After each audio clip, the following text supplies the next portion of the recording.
Welcome back to VanillaTV. I am joined by none other than Infused Greg, which I say ex-Infused Greg, who's into Soto obviously, and also one of the staff of VanillaTV, who's playing in this tournament as well. Greg, how's that going? Yeah, it's pretty standard really. When these sort of events, when there's nobody turns up, we just have a laugh and get drunk and just progress through the tournament. I mean, like i45, we lost the game, so this one we tried to actually play a little bit more seriously, but not as much. I mean, like we've just been off glassing still. Yeah, I know. You experienced my medic, didn't you? So of course, you have been playing medic and demo. Demo mainly. Yeah. Demo mainly. Yes. That is clearly your best class. Oh, of course. Yeah. Easily. So pick up 2 in a second. Yeah. Yes, pick up 2 going for free. Obviously, in the series of doing interviews, we already did Numlocked, and we already saw what happened with the Spitfire. In fact, we've seen what's happened. You'll be seeing later on what happens in the Spitfire round. I've heard about it. Greg is already beaming with pride. So now, there's no Spitfire round for Greg though, but there is an interview here with Greg that we're going to try and conduct it, just to see, if we get some controversial answers out of him. He's not looking forward to it. Okay, so just to bring you in here, make it easy for you, okay? Okay, so how come you picked Scout as a competitive class? Pretty simple. I played Counter-Strike Source, COD 4, took a massive break, came back and it was just like to Seb, what should I play, what should I do even? He told me to play TF2 and the simplest thing to pick up Scout after playing, Counter-Strike and COD, it's just all aiming, isn't it? So, and just simply jumped into that and he can snipe as well, so happy. Yeah, happy days. Yeah. Happy days. Do you regret not wanting to play a different class then? Or would you, if you were given different guidance by Numlock, say to play, I don't know, Demo or Soldier, would you have played it? Or no. So Scout? No way. I don't think I would have. I don't have the brain to play like Demo Man. Honestly, it's so boring if you play it like sensibly. Yeah, to be fair, when you've been playing Scout, you obviously are always going forward, and then you have to be a bit more patient with that. Yeah, exactly. You always, because you're so fast, you've always got the opportunity to go in and run away. Yeah. So at least you can do something when you're sat there doing nothing. True. Very true. Okay.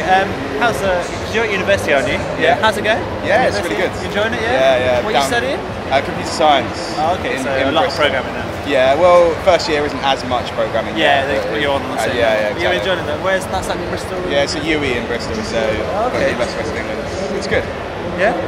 And where do you see yourself 5 years from now? Like, I have no idea at all. Really? No direction. No direction whatsoever. I'll probably just go back to Sky and work there. So where I worked before. So. What did you work as there? Running at Sky News. So just like the mindless jobs of getting people drinks. Great fun.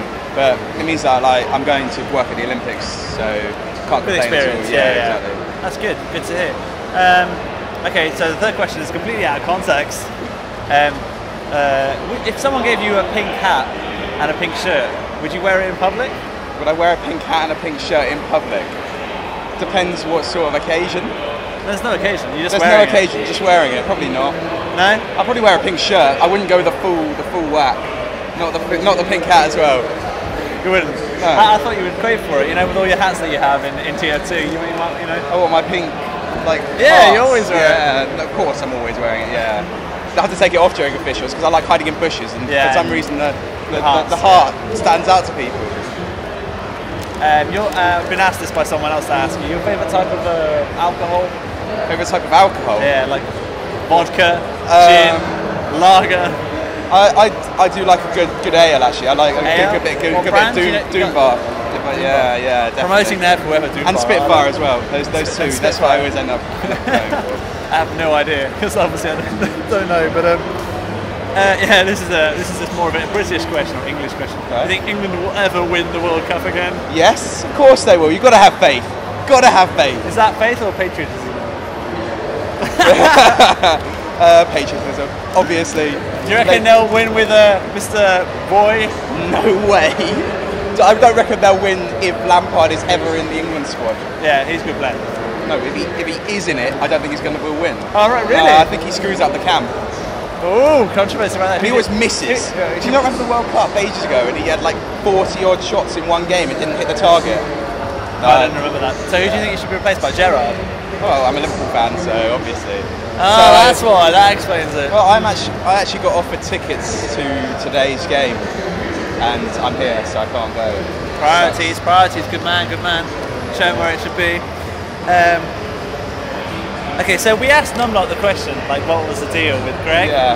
Now, we've heard his side of the story. Yeah, he's now, such a bullshitter. What is your side of the story? We want to get the, the juicy goss, the actual truth here. So the actual truth. Well, I kind of said it on Pirate Radio before. Okay. Like a little bit of branding there. Yeah, Pirate Radio is always usually on Sundays with Commander X and Cadus.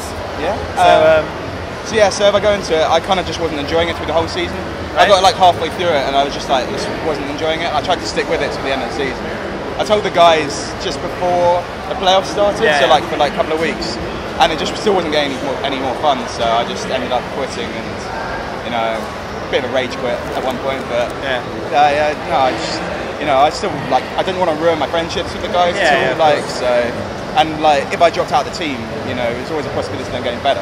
So, I mean, like the day after they went and won, like that's a bit weird story, but we'll leave that one. What with Joey C going in? Yeah, with the because final. Let's be honest, because Epsilon played abysmal. No, with like me not playing was a bit weird because I told them on the Sunday because this is something I didn't know. Yeah, tell me. Told them on the Sunday that I wasn't going to play. Yeah. And apparently I was going to demoralise the team. I see. Was that Numlock's words? Yeah. I thought so. Okay, so Numlock versus Greg there. They didn't want me to play in the final, so I just went out instead. I had the option of going out, so I cancelled the plans anyway. Right. So I just went out anyway and didn't really care. I see. Well, there's the juicy gossip side from Greg's point of view. Be interested to see what people make of it against Numlock's point of view. I think Greg was more convincing than Numlock's, I must admit. But anyway, do you think you'll ever play TF2 at a high level? Like, I know you're already in a Prem team, fine, but there's Prem team and then there's like the top, because that's what Infused were, and that's what you were in. So do you ever think you'd want to play in that level again or not? Because like me and it's a chore, it's a job, it's not really fun unless it's like good mix. I would probably do it if a team I was with progressed there. I don't know whether it's if I got recruited into a team, I would want to do it because, as you say, it's a job. And like as I'm progressing up there, I'm going to have fun with everybody that I'm playing with, and enjoying it. And it doesn't make it as much of a chore. But then you have to see how it gets when you get there, and see how it is. Because, as you say, and it's just like so much extra work that I couldn't be bothered doing, basically. So it's fair enough. I've already asked that question. I said I haven't asked this question. If you could play another competitive class in TF2, what would it be? Demo Man. Really? Yeah. Even after what you said, the fact that guaranteed to be Demo Man. I love that shit. Competitive. We're not talking fun mixing. Oh yeah, competitive as well. Yeah, give me that any day of the week. I love it. The only problem is you can't off class. That's the problem. Tell me about it. The two classes I play, I could never off class. so I love to play Spy, for example. Yeah, just when you get that little inkling when you're like, I'm fed up with my class I'm playing now. I'm just gonna quickly swap to sniper and go for a shot, and then swap back afterwards. The little 2 minutes that makes you enjoy it a little bit more. Yeah, it's good. Oh yeah, that was it. If you could put an all-star TF2 team line up out from before, previous, past, whatever, who would you put? Well, I don't know that many of the previous people because I wasn't really in the old generation, so I'm probably more likely to pick it from current generation. I'll probably have to go Scouts, Shocky, and I'd probably go Biven. Lethal there. Demo Man, I'd have to pick Seb, I think, just having played with him. He's such a beast. Yeah, and he's playing so good at the moment. Had to pick Mike. I rate Gear a lot. I have to put Gear in there. I mean, like the past season was a bit of a weird one for him, but I still playing a Scout against him. I hated playing against him. Okay. And on Medic, I'm gonna Flushy, I'd say. You say Flushy? Yeah. You said you needed that kind of character. I remember that. Exactly. That's interesting. I don't know who I put on Medic. Flushy is a bit of a fun one. I see. Maybe I'll put yourself. Thank you. We'll have to see. I don't know. But okay. And at the end of each interview, basically, we're asking one TF2 history question to see if the Premiership player or competitive player knows his knowledge about TF2. It's not like the history of the class, for example, the bottle on the man is like from 1808. It's not like that. It's more like since TF2 started, with all the updates, we're going to try and ask you a question about a particular class. Okay. See if you can get it, because Numlock can get his. Alright. I'll just tell you Numlock's really quickly. Numlock's question was, what is the only class that can survive a train hit after being... what was the only class and weapon that can survive a train hit without dying? Okay. That was his question.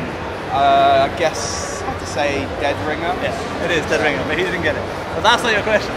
Your question is, you might know this actually. What was the original weapon that was to be used for the Scout in TF2?